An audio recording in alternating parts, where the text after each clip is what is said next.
Yesterday, New York State Senator George Borrello announced he has tested positive for COVID-19, the first locally elected official to contract the virus. Joining us on the show now to talk more about his diagnosis is the senator himself. Senator Borrello, thank you for taking the time to speak with us today. Good afternoon, Justin. It's good to be with you. First off, how are you doing? Actually, I'm doing well. Both my wife and I did get a positive test. We both feel well, very mild symptoms, and so far so good. Hopefully it stays that way. Yeah, certainly. I know that that's really the big thing, is as long as someone is having mild symptoms, speaking for myself who had COVID-19 earlier this year, you can get through it. And we've come really far in the ability to test for the virus. We hear rapid testing taking place now almost every week in parts of the area. For you, what first prompted you to get tested for the virus? Well, this is actually my fourth test.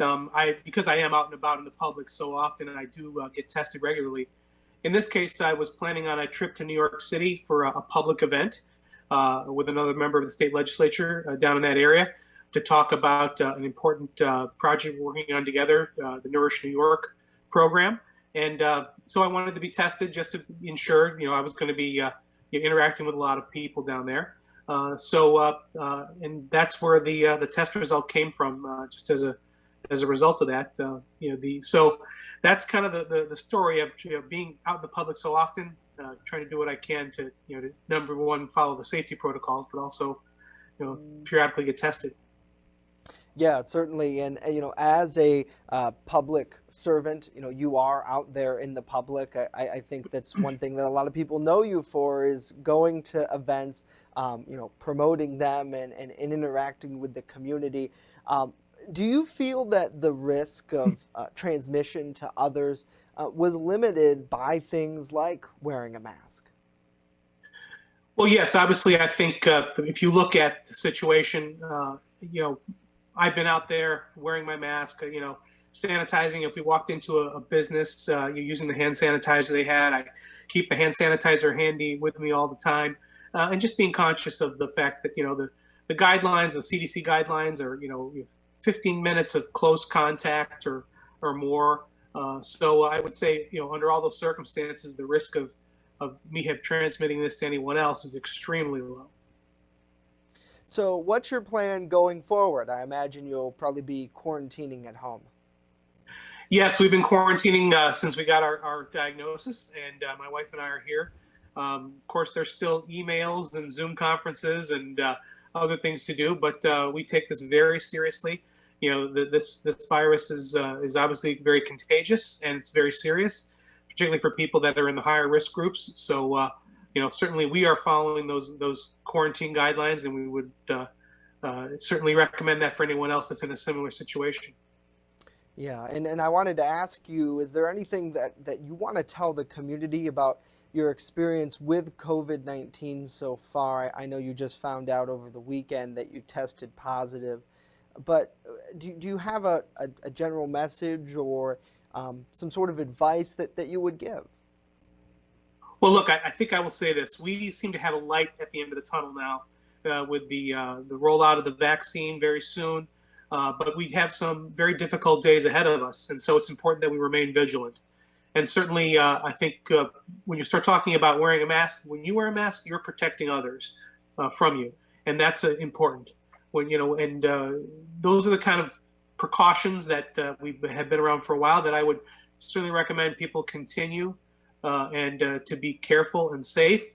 And that's where I think this is what's going to get us through from now until we can get that virus widely distributed, or excuse me, that vaccine rather widely distributed, and ensure that the virus is under control and more manageable, because we all want to come out of this as soon as possible.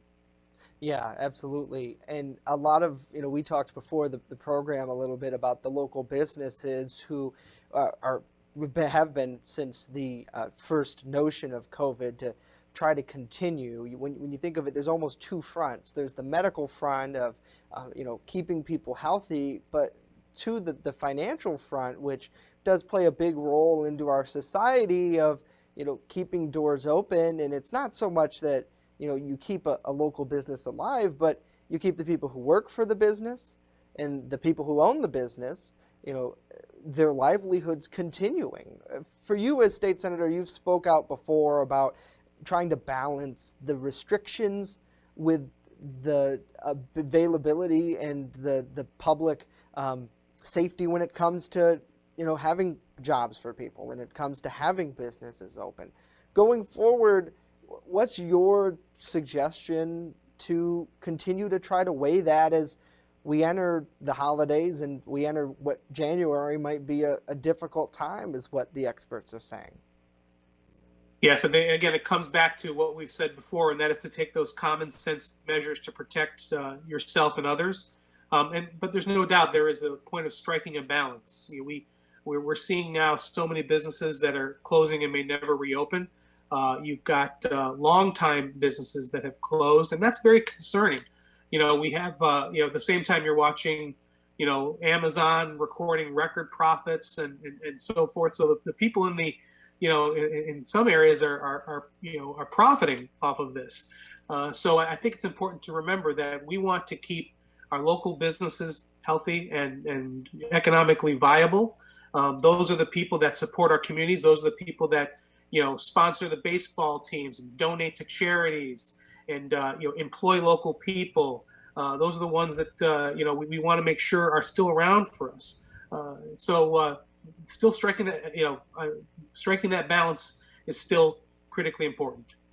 Yeah, certainly, and I think it's something that it's almost like you go week by week, day by day to try to find out where that's at. I know the governor has said that he's really targeting things in micro clusters, and people still fear that we'll have that New York pause part 2, where we're all shut down again.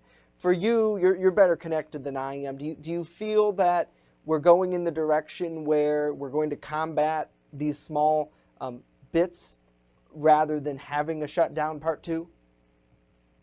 Well, I think one thing we learned is having a statewide, one size fits all policy is not good. And what we want people to have faith that their leadership is making good, sound decisions, and that's how you're going to get people to comply. That's how you're going to get people to do the things that are going to be necessary to get us through this. If people feel that this has been done haphazardly or politically, then that does not, just to not engender faith in the system.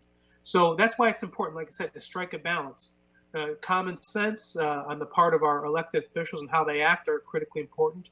And also, I think now more than ever, the support at the state and federal level for our small businesses is still critically important, and there's not enough. So once again, I think good leadership means people seeing that you're doing things that are not in a political vein and are in the best interest for the most people. And hopefully we can continue in that path. Yeah, certainly. Don't work too hard during your quarantine. Senator Borrello, thank you so much for joining us today. And just to let you know, best wishes to you and your wife. I'm praying for a speedy and a healthy recovery.